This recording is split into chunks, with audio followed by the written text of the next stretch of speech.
To connect your Tapo C225 with a Wi-Fi network, first we'll need to perform a reset on our camera. You can do it by flipping the gimbal up like this, and then there's the reset button right there.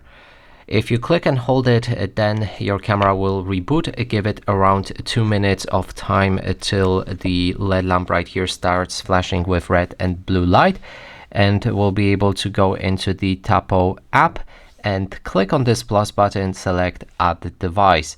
Now in the search, enter C225, click on your camera, and then you can choose between two different versions of the camera, and you can identify yours by looking on the bottom. If there's QR code right here, that means you need to go for version 2. If you have no QR code, then you can go for version 1, but I'm going with the second version, and then we can move to the next step.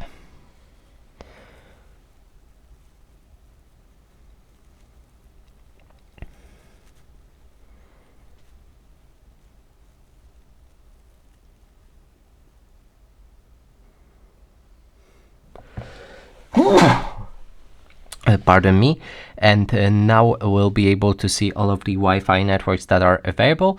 Make sure that your camera is in reach for that network, and also that your phone is in the reach.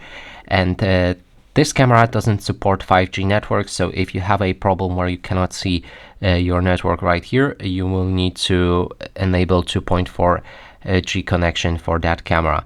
Now we can click on the specific Wi-Fi network that we want. If it's protected by a password, you will need to enter it.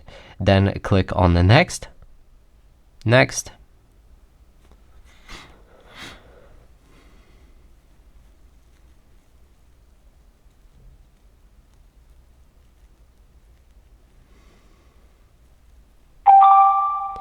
and our camera is successfully connected with the Wi-Fi network, and this video is basically done.